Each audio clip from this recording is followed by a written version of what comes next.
What kind of a friend are you? That's what we're going to be talking about today. 3 tips to having a great friendship. And I would like to welcome you to Set to Love. You can live a life in flow where your deepest heart's desires become reality. You are here to contribute through your essence, fall deeper in love with your life and the journey that you are on. Take what works, ditch the rest, and always stay set to love. Thank you for being a part of this community. We're all designed to live in flow. So let's go.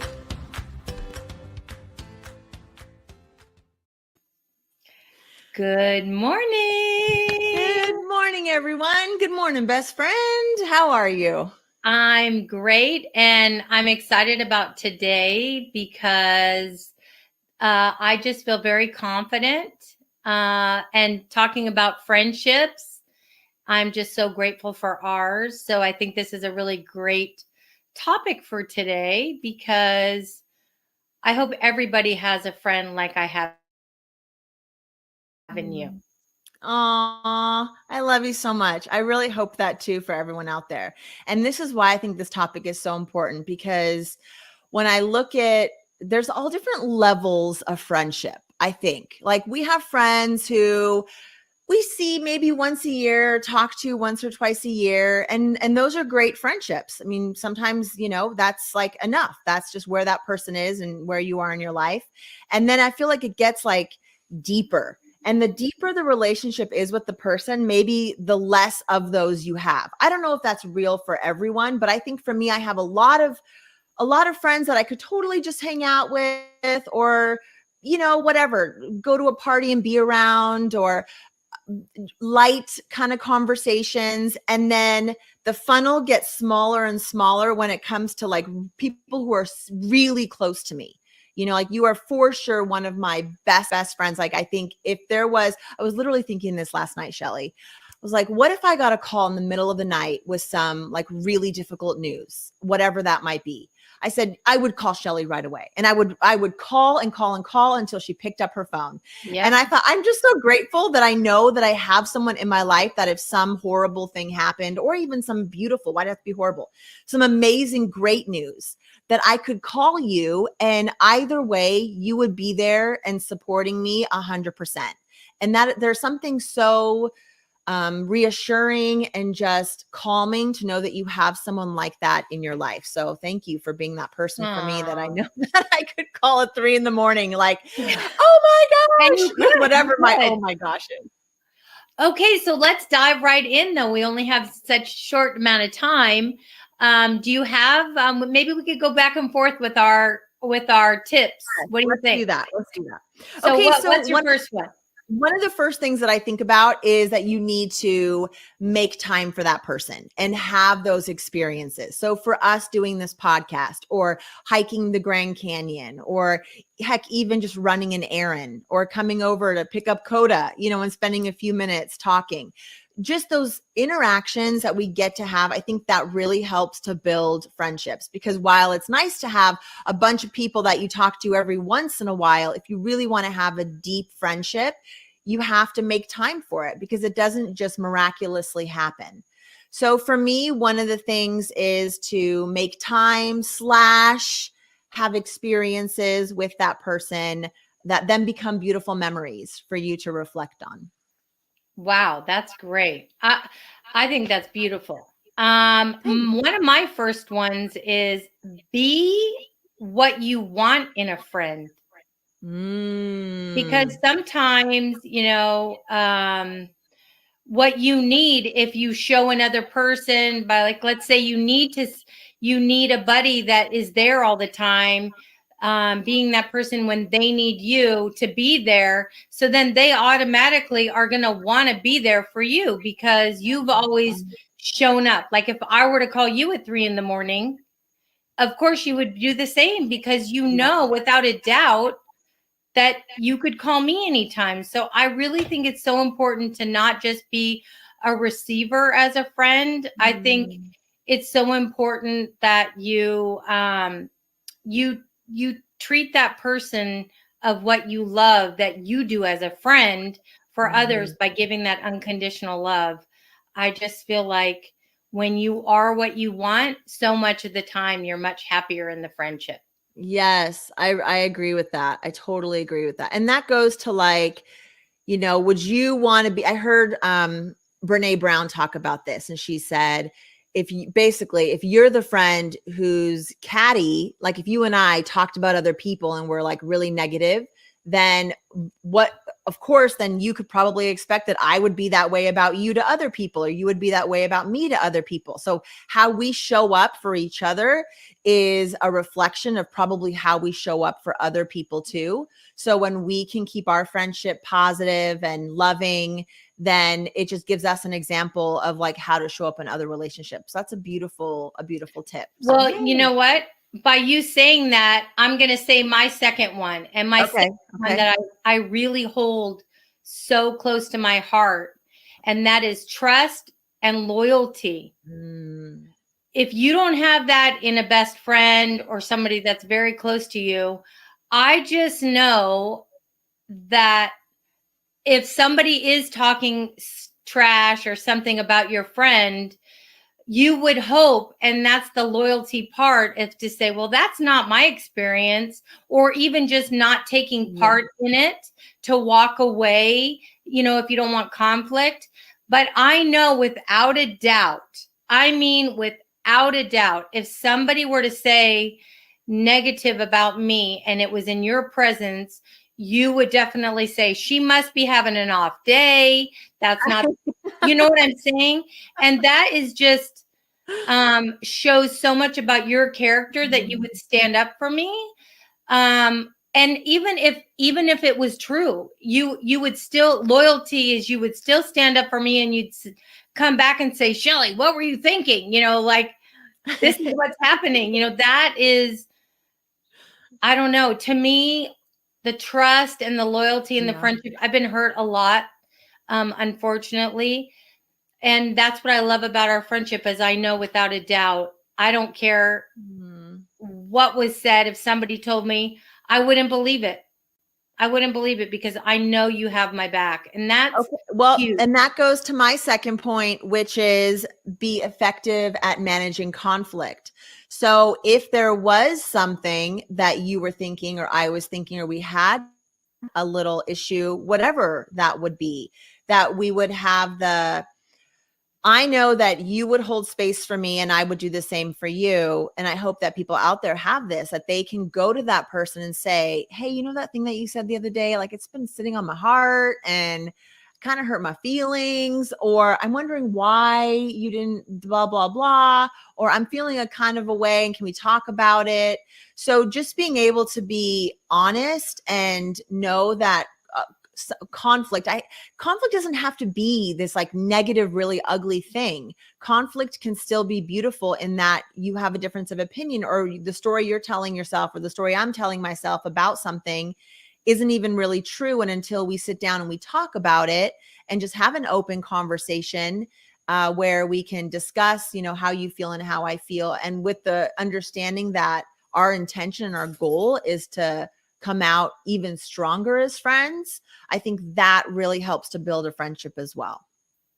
Well, and I personally appreciate when I'm called out on something, to say, whatever that thing might be, I think a little bit, even with you, when you were helping me, you said, Shelly, this confidence thing with you really need to work on this. And we've got to set you up to win. And you know what? Listen to this podcast and listen to this, and, read, affirmations. I mean, this is a little bit back, but you gave me ideas. And then on top of that, you reinforced it, because I want you to feel how I feel about you, about yourself.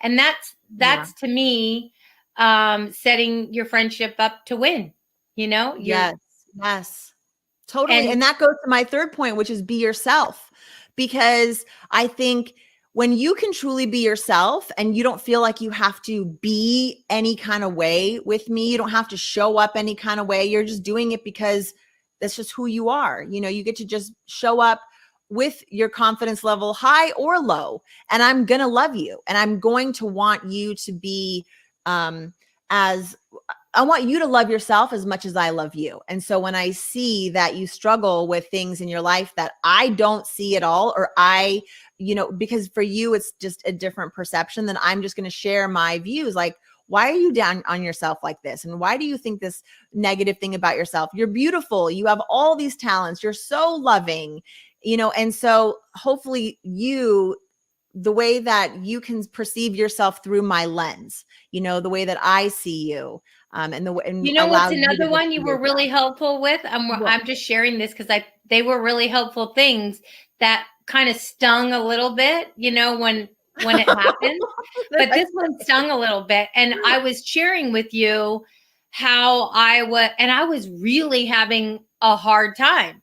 And I said, I just have so much on my plate and I'm freaking out. Like I have all this, things that I always have to be doing something, and if it's not one thing, it's 3 things in one day. And I remember complaining. Okay, that hurts to even say, but I was complaining to you about being overbooked. And you basically just said, well, you can change that. That's your own fault. Yeah. Like, you are the most overbooked person that I've ever met in my life.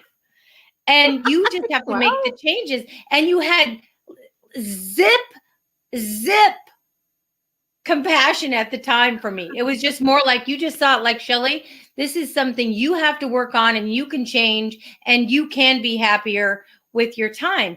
And then I came to you and I said, even that, you were right in what you said, but you could have been a little bit softer for me. Yeah. That was a little bit hurt my feelings. And you said, you know what? I thought about it. I kind of was hard on you. I did mean what I said, but you know what? But that's the banter, in the same as you were right, but your approach was a little hard on me.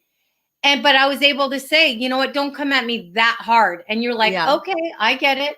Yeah, I get it. And some of these things you're not going to change, right? Well, because here's the thing. I think, and I appreciate that about you, because when I hear something, like if I hear you say things like 5 or 6 or 7 times, like it's like the same reoccurring thing that's bringing up negative thoughts or feelings within you. And I, to me, I feel like, I think I've been subtle, and I've said, well, why do you plan so many things? Or how about this weekend you take it slow? And then it's like, you kind of don't hear it, it's like, you kind of hear it, but like, okay, whatever. So I felt, and maybe subconsciously, I was like, I'm just going to say it black and white. Like, here it is. And it was kind of like, whoa, okay. But you're right. Then you were able to hear that and like, okay, I am doing these are my choices. I can spend my time however I want, and I can be as busy as I want to be, or not as busy as I want to be. But I do love that you were able to say, could you have been a little softer? Because I can be like just super blunt and just cut and dry. I don't have a lot of fluff. My emails are short, to the point, a couple sentences. People probably think, dang, that was kind of rude. Like, I don't sugarcoat it. Just depends on the person. But I feel like, that's be honest. That's my third thing. Knowing. That's my word, is knowing. I know, no matter, without a doubt, even if I verbalize that I needed you to be softer, knowing that you really do care about me. It's always for my best interest. So even if we were off on a day or somebody was in a mood, I do have the peace and the knowing that our friendship is really strong and nothing is going to separate it. Even if you have a conflict or whatever, it's never an option. I always know you have my back and you want the best for me. And I do think that is because we've put in the work. We've shown up for one another. We've done all of these tips that we've just shared with everyone. And, I'm really grateful for, for what we have, but it's not like we've taken it for granted and it hasn't been built on trust and loyalty and being what you want the other person, to show you love. And I'm super grateful. And I hope today this has been helpful for people, that especially if they're lonely and they don't have a great friend, Maybe if there's somebody that they know that they'd like to be a better friend, using some of these tips could help. Absolutely. Absolutely. And you know what, Shelly, for people who don't know, I mean, we have not always, people will say, especially if they go watch a couple episodes, they'll be like, have you guys been best friends forever? I'm like, no, like 5 years, and you were my esthetician. You were the person that I came to that was just so loving and so open when I was going through my divorce, and things were really challenging. And so sometimes you don't, be open to who that best friend can be. If there's someone in your life, it could be the person who does your nails. It could be the person who waxes your eyebrows. It could be the neighbor, it's like, whose energy do you just love being around? And then cultivate that relationship. It's like for us going on the Grand Canyon, that was like a big trip, and we knew each other. We were trying to find things to do together and like trying to cultivate that friendship, but we just like dove in and did something really challenging and really hard together. And that, like, our friendship went from whatever level it was to like best friend status, after one experience like that. I also feel like too is people sometimes think there's an age difference between us. I'm 60 and you're in your 40s. It's like there's a huge age group. You have all these kids still at home. I don't, but we still can share each other's lives. I enjoy your children. You enjoy mine. It's not like I'm a mother figure to you. We are truly best friends, and we accept each other, how we can show up. We just want to better one another. And so don't discount things even just because of age, because some people might think, oh, that person's way too much older for me. You just need to find the person that you just click with. And because to me, Shelly, like, and I know this is just kind of like my crazy woo-woo beliefs, but I truly believe that those people that you just click with and you bond with, you've lived lifetimes with them. Like you and I, we've probably been sisters, we've been whatever in other lives together, and that's why it's just so easy for us to be together. So regardless of what the age is, I mean, we're just humans and trying to have good lives and sharing them with each other, and our values line up. The things that we want in life line up, and there is no age barrier to values. And so when you and I are on the same page with things, we want to create these beautiful lives for ourselves and also for people out there. It's really easy to be a best friend with you. I mean, it's just not even hard at all. And I hope that people out there can find their Shelly. I always say, I hope you have a Shelly in your life to people, because it's truly been a beautiful experience having you in my life. And I don't even think like, oh, she's older than me. I just think like, you're my best friend.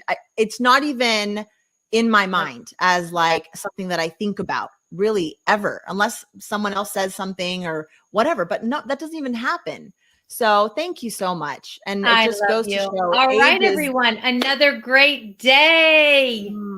I'd like to thank everybody for being with us. We're at settolove.com. If you have any comments, which we love to get, you can find us at settolovepodcast@gmail.com. Please leave us a line. Let us know what you're thinking, what you need, how we can help.